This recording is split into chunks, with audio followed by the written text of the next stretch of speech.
On se retrouve pour la suite de cette vidéo sur le révélateur Ilford ID11. C'est un révélateur universel, un révélateur standard. Ça veut dire qu'il peut être utilisé avec quasiment tous les films noir et blanc. Il va avoir la même formule que le révélateur Kodak D76. Donc l'un ou l'autre, ça sera quasiment pareil. Comme beaucoup de révélateurs, on va pouvoir l'utiliser en dilué, c'est-à-dire en 1+1 ou 1+3. On verra juste après ce que ça veut dire et à quoi ça sert. Et pour finir, avant de passer à la préparation, je voulais vous préciser que certaines personnes utilisent le produit usagé de manière assez longue. Ça veut dire qu'ils font un développement dans leur cube et reversent le révélateur dans leur bidon avec le révélateur neuf. Pour ma part, je n'utilise que du révélateur neuf à chaque développement, ça s'appelle à bain perdu.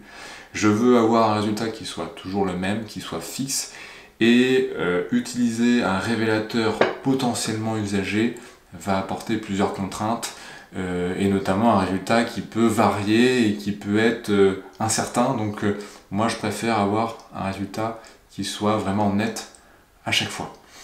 Donc on va pouvoir passer à la préparation. Juste pour vous montrer, on a 2 sachets pour la préparation avec des étapes différentes. Et bien bienvenue dans ma salle de bain. De quoi on va avoir besoin pour cette préparation de l'ID11? On va avoir besoin du verre doseur qui est réservé au révélateur, un thermomètre, le bidon de 1 litre, l'entonnoir et les 2 sachets pour la préparation.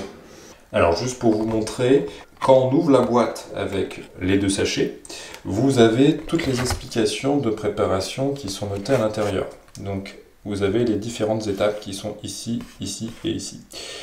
Donc la première étape, ça consiste à verser 750 ml d'eau à 40 degrés. Étape numéro 2, on verse le sachet A dans cette eau à 40 degrés, on mélange. Étape numéro 3, on verse le sachet B et on mélange. Et étape numéro 5, on complète l'eau jusqu'à arriver à 1 litre et on remélange jusqu'à disparition des grains. Donc on va faire ça tout de suite. Donc la première étape, c'est de mettre de l'eau à 40 degrés et à 750 ml. Donc là, on est facile à 40 degrés. Je ne sais pas si vous allez voir. 40 degrés, c'est tout en haut.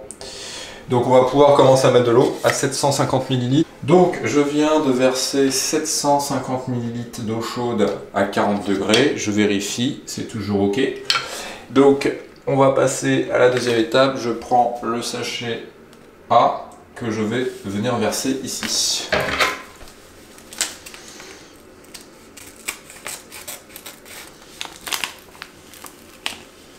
Donc je vais mettre ça comme ça. Je vais enlever le thermomètre. Hop, je prends mon agitateur et on va venir du coup mélanger la solution. Donc il y a une légère poudre qui est en train de vite disparaître. Donc en gros il faut mélanger comme ça pendant 3-4 minutes. Une fois que le liquide est clair, on va pouvoir passer à l'étape numéro 3, c'est-à-dire verser le sachet B. Alors, j'ai le sachet numéro B, il est beaucoup plus volumineux. Donc on a des produits chimiques, hein, il y a du génol et de l'hydroquinone. Donc c'est pas des produits qui sont très sains. Donc faites attention lorsque vous les manipulez. Ok. Et on passe de nouveau au touillage, on mélange. Et vous voyez là, la solution est bien plus trouble. Et il va falloir attendre qu'elle s'éclaircisse et que toute la poudre soit bien diluée dans le liquide. Donc au bout de quelques minutes, le liquide s'est éclairci. On est presque sur une solution qui est transparente. Donc on va passer à la 4e et dernière étape. Je vais compléter jusqu'à 1 litre parce qu'il nous faut 1 litre de révélateur. Voilà. Donc là j'ai 1 litre. Dès que je manipule, je nettoie, on sait jamais. Ça tâche, hein. Ça tâche vraiment bien le révélateur, donc faites très attention. Et on est reparti pour mélanger pendant quelques minutes. Donc ça y est, hein, on a 1 litre de révélateur là qui est prêt. Donc vous voyez là, c'est tout clair maintenant. Donc je suis en train de mettre des gants parce que c'est l'étape où on s'en met un peu partout. Et je prends donc les précautions qu'il faut. Voilà. Donc on va rincer ça. Et donc c'est là que l'entonnoir a toute son utilité. Je mets l'entonnoir, je vais vous montrer. Donc il faut verser lentement. Alors, il faut faire attention en fait lorsqu'on arrive à la fin d'éviter que ça déborde en fait. Donc là, je regarde.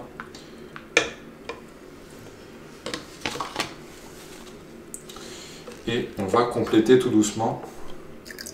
Alors en fait là il me manque un petit peu de liquide. Je vais rajouter un peu d'eau chaude. Ok, maintenant il va falloir rajouter le bouchon. Donc on a un petit opercule. Voilà. Alors là il faut faire hyper gaffe. Je vais essayer de vous montrer. Il faut appuyer et en même temps faire attention à ce que l'eau ne déborde pas. Là je suis à la limite, c'est-à-dire que l'eau elle arrive ici. Donc je mets la capsule, je prépare le bouchon. Voilà.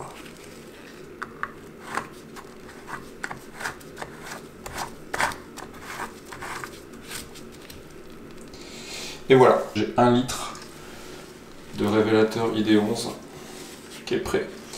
Rincer un petit peu la bouteille parce qu'il va y avoir des traces sinon. Il faut maintenant laisser le bidon pendant au moins 24 heures sans y toucher. Et on pourra commencer le développement argentique dès que ça sera prêt. Pour finir, je vous remontre quelques détails qu'on retrouve toujours dans la notice à l'intérieur de la boîte.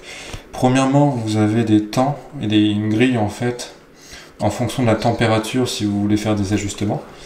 Donc je vous laisserai regarder. Et sinon, vous avez ici donc les films Ilford, donc l'HP5+. Par exemple, pour un film en pur, donc 1 plus 0, vous allez devoir faire 7 minutes 30 de temps de développement. Si vous faites en 1 plus 1, c'est-à-dire 250 plus 250, donc 250 de révélateur plus 250 d'eau, vous allez devoir faire un temps de 13 minutes. Et si vous faites 1 plus 3, c'est-à-dire que vous voulez économiser encore plus de produits, vous allez devoir mettre 20 minutes de révélateur. Et donc vous avez tous les films Ilford qui sont notés ici. Et Ilford a quand même mis gentiment quelques films Kodak. La T-Max, la Fuji Neopan, même si on n'en trouve plus trop d'ailleurs. Et vous avez sur internet un site que je vous mettrai qui récapitule tous les temps de développement en fonction du révélateur. Voilà.